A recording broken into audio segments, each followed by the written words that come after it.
I'm in the airport right now trying to pick one of my friends coming from Ghana, and I'd like to, share with you guys some of the new changes going on all over Canadian International Airport. The thing is that election is around the corner, and there is a lot of pressure, on the current administration, the current government. So from the opposition. So now they are trying to reduce the number of, temporary residents, that are coming in right now into the country. Like we all have it, there are more than 3 million, like 3 million temporary residents living in Canada, and you know, the government right now, due to the pressure from the opposition and whatever, they are trying to reduce the numbers of people coming in, like that have the visa already, that are coming in, especially temporary resident.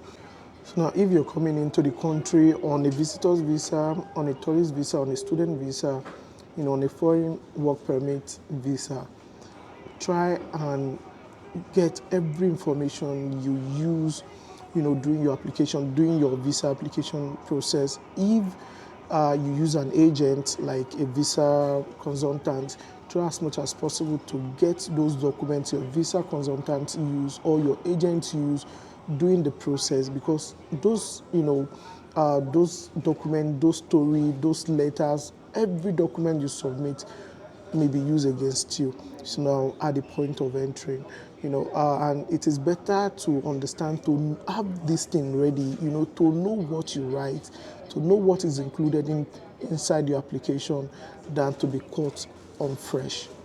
That is just it. Like a lot of stuff, especially if you're coming on a visitor's visa, on a tourist visa.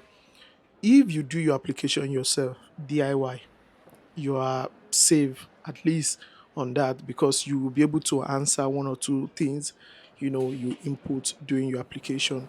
You'll be able to know what document you submitted, or you uploaded during your application.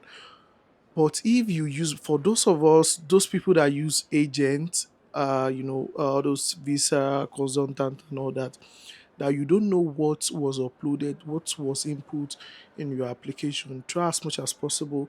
Try to get every document, to know everything that was submitted, that was uploaded on your application. Because so now, if they ask you A and you are saying B, that is misrepresentation, and you don't want to pass through that stage. So that will attract a 5 years ban for misrepresentation on your application. And also for student coming in, I saw a TikTok video of a student that was sent back, just because he has no attestation letter.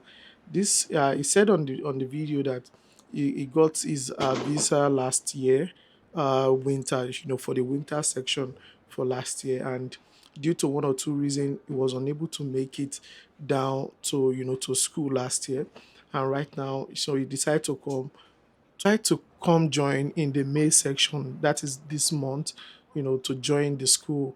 And he was sent back just because he has no attestation letter.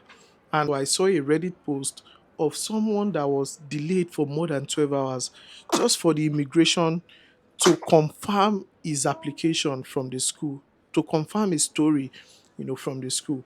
This person said he came on Sunday, and Sunday school, all schools are closed on Sunday.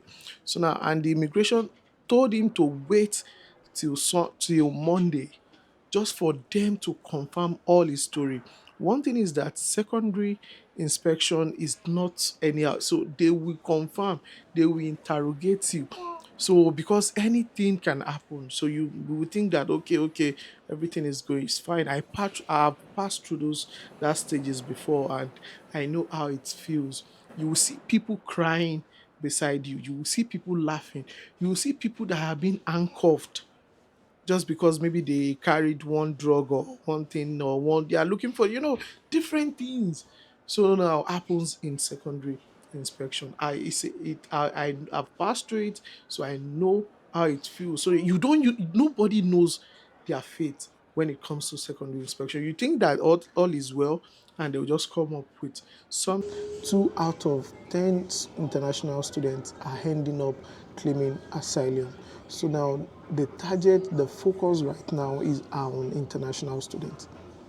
So now the focus right now on international students, they are on visa holder. Visitors visa holder, especially from Africa and from Asia.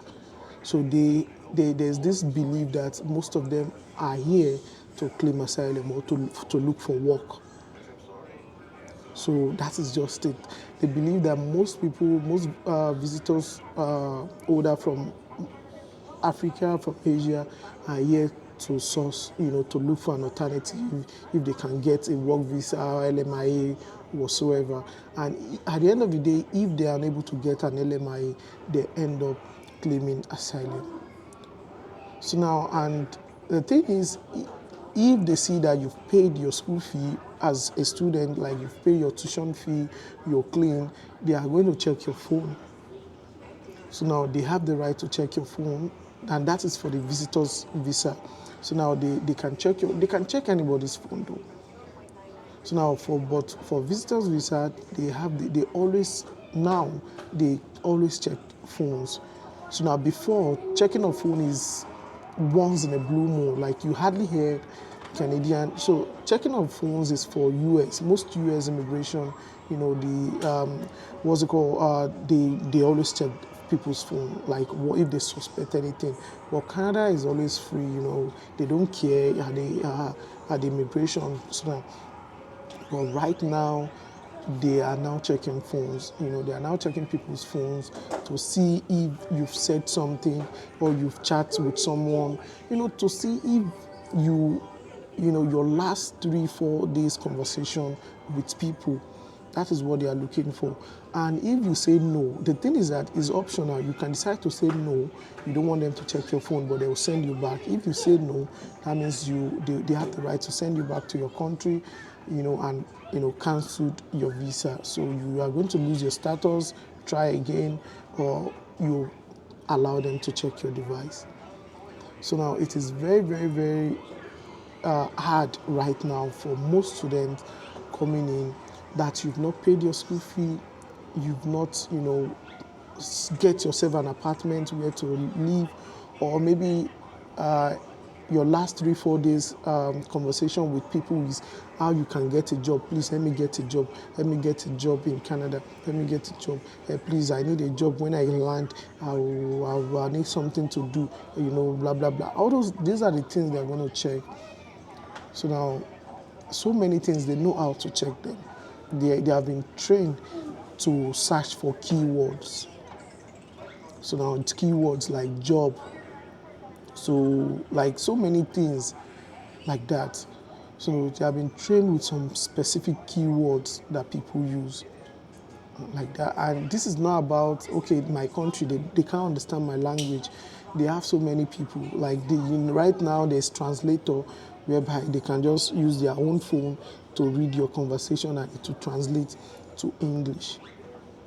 So there's translator, and they have been trained. These people have been trained, to check for keywords. They have been trained to translate. They pass through different training, in terms of what to check on people's phone, where to check, and all that. So now you just have to get yourself ready when coming. It is very, very necessary. It is very, very important. Don't be caught on fresh. If you know you're coming on a visitor's visa, try as much as possible to get your return ticket active, not a fake return ticket. Not a return ticket that what's it called, like that will expire, like that has a red flag, a fake return ticket. So have an active return ticket, have a place you stay, and also where you will stay should be the same thing you wrote in your application. So not where are you going in Canada? I'm going to Calgary. Then on your application you wrote you are going to Ontario or you are going to Toronto. So it has to be the same thing. So now, because all these things will be used, they'll be like, hey, you doing your application, you wrote Toronto, then why are you coming to Calgary? You wrote during your application that you're going to Toronto for a vacation, and you come through YYC. What happened? Do you have a transit flight, a connecting flight to Toronto? No. Then that's a red flag. If you can show them, okay, yeah, I have a connecting flight to Toronto, fine, they'll be like, okay. Or you don't, then why are you coming to Calgary? So yeah, I'm coming to visit a friend. You state during your application that you don't have a friend. You state during the application that you are coming here on a tourist, then not visiting. There's difference between tourist and visiting visa. There's different. People think it's the same, but there's different. Tourist visa is for people that doesn't have anybody.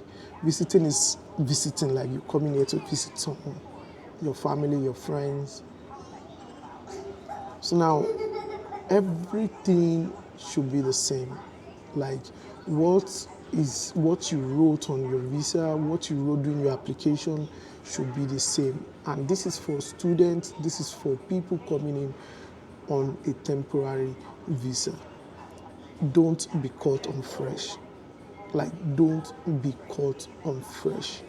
Be ready, because you might be they can allow 1, 2, 3, 4, 5, 6, 7. Then it will be your turn, and they'll be like, okay, stop. And you might be lucky. But it is better. I always say it, don't live your life on lock. So it is better to understand everything than to be, caught on fresh, not ready for nothing. You wasted, you spend a lot of money, you spend a lot of time to get your visa. Don't be caught on fresh. So yeah, this will be the end of my video. If you have any question or you have anything to ask me, go ahead and drop it as a comment below, and I'll see you on the next one. Thank you.